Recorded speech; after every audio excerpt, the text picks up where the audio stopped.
Okay, speaking of labs, let's talk a little bit about your workbook. And this workbook is going to be where you spend a major part of your time in this course. The idea being that the labs, I think, are going to be some of the most important things that we do in this course. Yeah, there's going to be a lot of material. We spent an intense amount of time, making these great reference books for you. But if you're like me, really, you're going to learn best when you actually get your hands on keyboard and you get to play with things, work with tools, analyze real data. So these labs are going to be very important, and we've really developed a workbook format that we hope facilitates your learning. And so there's multiple versions of this workbook. And so the version that I'm going to recommend that you start with and that you use is going to be what we call the electronic workbook.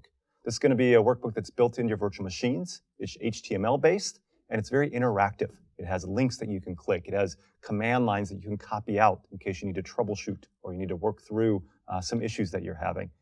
You also have the paper version as well as a PDF version of the workbook. Some folks end up preferring those versions. I'd recommend maybe trying all of them, but at the most, I'm going to really say start with the electronic workbook, and I think you're going to find that to be the best example or the best use case for you in this situation. So walking through what that electronic workbook is going to look like. So you're going to start each lab with objectives. So the objectives are going to tell us what's important about that lab, what you're going to learn in that lab. Then you'll see a lab preparation component, and this is really easy to skip. You're going to get excited. You're going to be like, oh, let's just get to the good stuff. Let me start digging into the exercise. The lab prep is going to really make sure that you're set up for success. As an example, we're going to be using multiple virtual machines. And so you need to make sure that you're in the right virtual machine to make sure that you have the tools necessary to actually complete the lab. And so don't skip this step. Take a quick look at it. Make sure that you've completed all those lab preparation steps. After that, then you can get to the good stuff. And that's going to be, of course, the questions. And the way we've designed the questions in the labs is to guide you through your analysis. This is very much of an analysis-based course. Right? I want to create individuals that are good analysts that can take lots of data, distill them down very quickly, and find the evil or the anomalies within that data set. And these questions will kind of guide you through that. In the electronic workbook, what you'll notice is that each question will have a drop-down solution. And so the idea being that as you need help or as you want to check your work, you can just open the solution for that question and review the results. Yeah, as an example, here's what that would look like. You do your kind of drop-down, you would see the expected results of that question.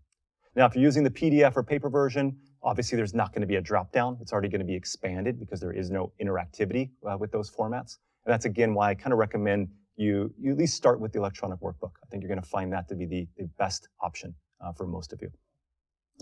Now, the other thing I want to mention on these solutions is don't be scared to click that solution. We expect that most of you will be heavily relying upon the solutions to get through the exercises, especially the first time through the lab. The idea being that if this is new material for you, you're probably going to need a little bit of help identifying kind of what you're looking for and kind of what the question is asking. And so I see a lot of folks that think that, oh, I can't click the solution, that's cheating, I'll be cheating myself. That's not the way this was designed. We really designed the solutions to kind of help walk you through the labs. Now, if you ever go back and you want to continue to study the labs, maybe later you choose not to use the solutions. One of the best ways to kind of test yourself is maybe go through the labs once, and then maybe when you're studying for the certification or you're just digging into a part of the course again, go back to the lab and see if you can do it largely without the solutions. That way you'll be able to kind of test your knowledge growth here. Okay, so you have your questions, your solutions. These labs will also have something called takeaways. And the takeaways will often summarize what we learned in that specific lab. Now, these are going to be important because these are going to make sure that you kind of are reminded of what's important about the investigation. We're going to be doing a single investigation through the entire course. And of course, in this format, you may have multiple days or even weeks between certain sections. And so a great way to get back up to speed on what we've done before is maybe go back and just peruse the takeaways.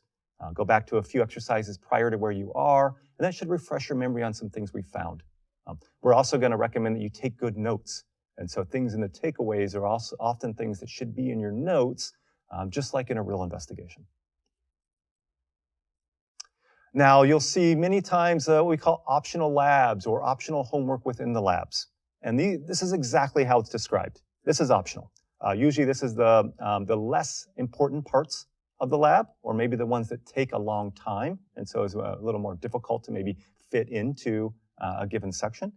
And the idea being that, should you get time or should you want to go deeper, then you can dive into the optional part. We want to provide extra things to work on for those of you that are highly motivated, maybe those of you that are more advanced, that some of the stuff that you in the lab is kind of old hat to you, and you can go and maybe look at the optional components to dive a little deeper.